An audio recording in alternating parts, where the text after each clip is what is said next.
So I just watched Beast Wars Part 1, and I have some thoughts.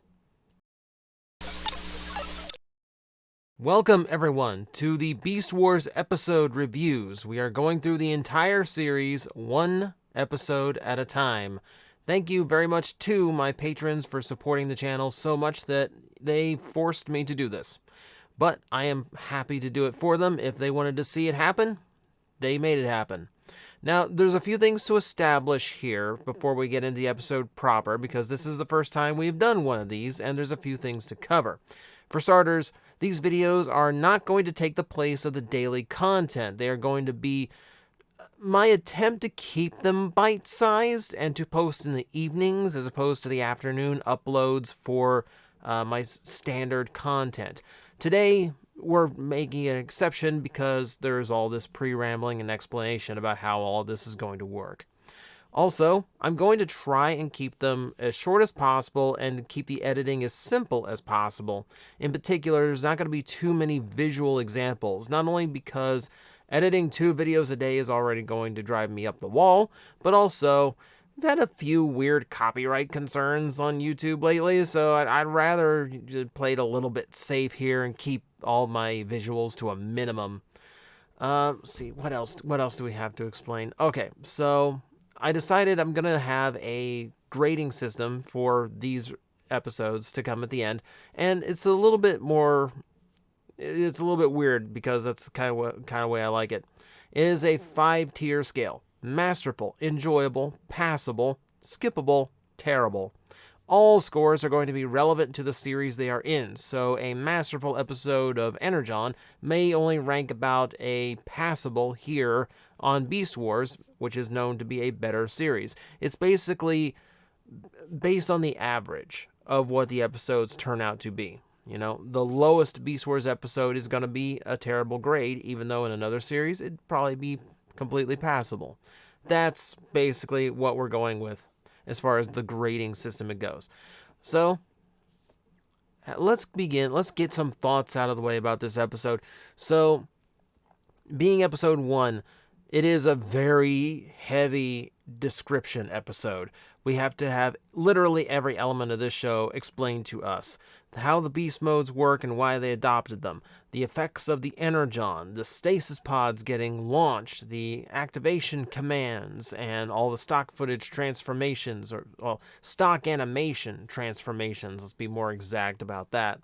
And then heavy examples of characterization in some parts. Rat Trap especially. Rat Trap, in the first couple episodes especially, is just a massive jerk and incredibly self-centered. My favorite part of the episode actually comes during the battle scene where Rhinox actually picks him up and uses him as a maximal shield just to force him to actually take some shots in combat.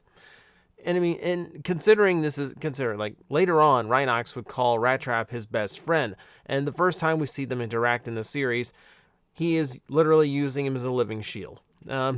Interesting how friendships develop in war times, you know? It's a little bit weird. So, for all the things that we do get explanations for, there's a few things that do go kind of unexplained. For instance, we never really found out why they changed their names when it comes to their new beast modes. You know, I don't think Rhinox was named Rhinox before he was a rhino. We never got to find out, and I would have loved to have heard what their Cybertronian names were.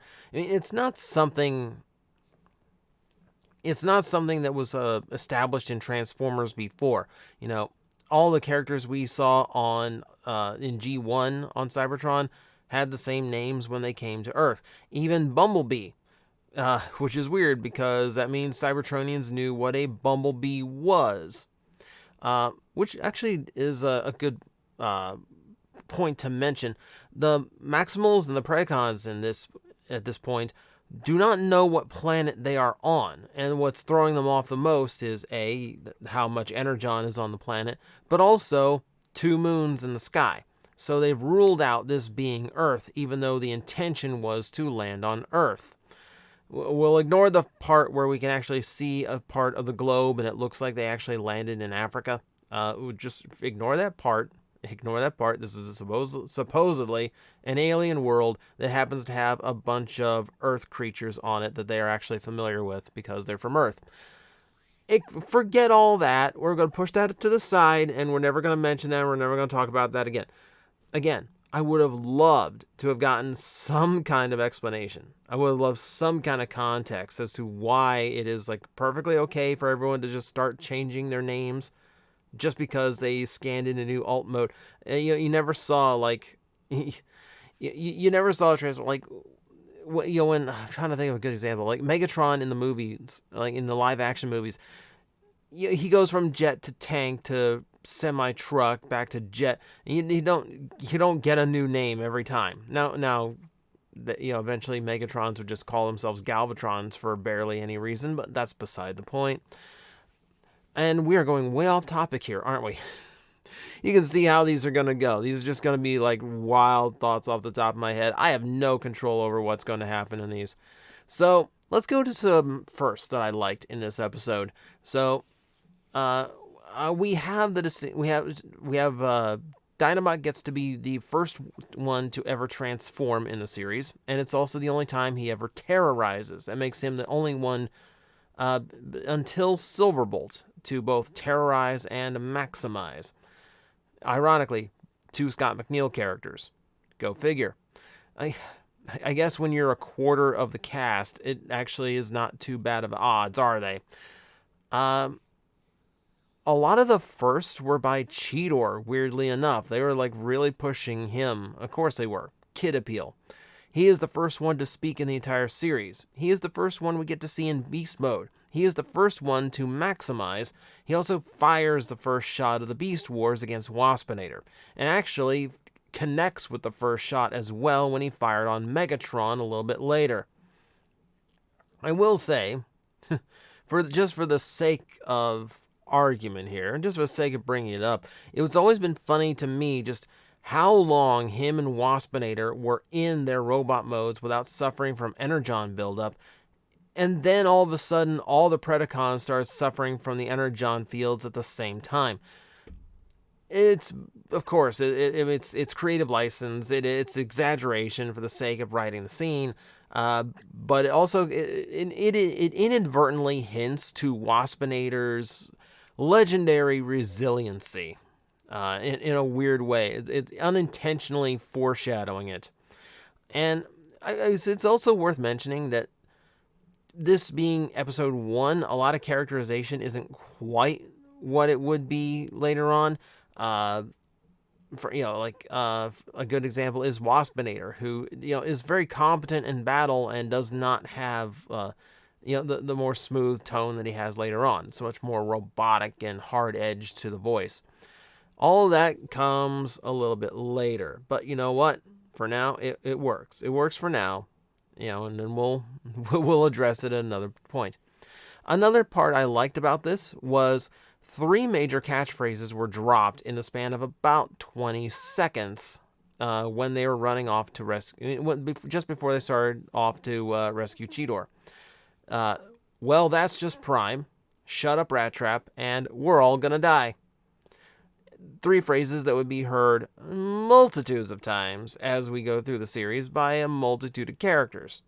So I never realized until I rewatched and really paid attention that all those were spoken so close to each other. I just find that amusing that they like hammered those in all at once.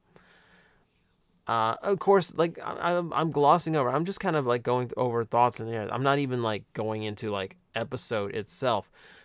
Because it's episode 1, it's a little bit unfair to really dive into it, which is ironic because that's what TJTV always did. I do like that how well they flowed all the information into what was going on. There were some rudimentary explanations where you get the feeling they didn't have to have it explained. I'm pretty sure at this point Maximals know why they take beast modes. They don't need to be reminded of that, but the viewer needs to hear it. So there's some awkward dialogue in that. But for the most part, everything comes across a little bit smoother than you would expect. I mean, it's it's Beast Wars. The writing is, a cut above most other Transformer series. And it does help let things kind of flow. There is that midpoint before the first major battle where Megatron just gets to like be as verbose and he basically gets to be a big windbag for a good portion of this episode, which that's fine. This Megatron likes to talk and likes to talk about himself, and that is exactly what he does. Again, not quite the characterizations we are used to. He doesn't quite have that charisma and cunning yet. We'll get there. It'll happen. And then Dinobot for the episode. So, I find it really weird. that Dinobot has this obsession with taking over and becoming leader of one of these two factions, to the point where not only challenges Megatron as soon as they land, he also camps out and waits for the Maximals, because he apparently knew exactly which stone bridge to stand on and wait for them. He is going to be Gandalf here and not let anyone pass. But beyond that, the episode, like, if there's any focus in the episode, there's no real, beside a lot of establishment and a little bit of characterization for Rat Trap, because he starts off very self-centered, and he's been, the episode ends with giving him kind of a harsh lesson on why he needs to participate when he's commanded, because it's not just about like him saving his skin, it's about Primal actually knowing how to coordinate his team and actually knowing what they need to be doing. And that's something that Rat Trap is not quite comfortable with yet. It doesn't take him long. I think after we get past the first two episodes, everyone pretty much falls in line with their characterization, because we get much more episodic. But for now, because this is an origin episode, because this does explain so much and crams in so much exposition, it's hard to call it a masterful episode, even though there's really nothing terribly wrong with it. It just gets a little bit exhausting and a little bit formulaic, because they have to establish everything. It's the consequence of episode 1, and episode 2 is going to do a little bit more of that. So the grade here is enjoyable. The writing is fun. It's nice to see like where they start as far as their characterizations go. We don't get too much of a glance at any of the Predacons yet, outside of Megatron and a little bit of Tarantulas and Waspinator. And on the Maximal side, we get our first glimpses of Rat Trap's personality and Optimus Prime's, and Cheetor being young and impetuous, which is going to be a recurring theme throughout the season. So, that's my thoughts on episode 1 of Beast Wars, and of course tomorrow we are going to get to part 2 of the introductory episode, and we'll see exactly how that shakes out. So, thank you guys for watching, and I hope I will see you tomorrow. Guys, I am facing the most powerful enemy any YouTuber can face, the algorithm, and I need your help to defeat him. Hit the like button, hit the subscribe button, hit the notification bell, and leave a comment. Every time you do, we attack that algorithm and we drive it back until it can no longer defeat this channel. Thank you very much.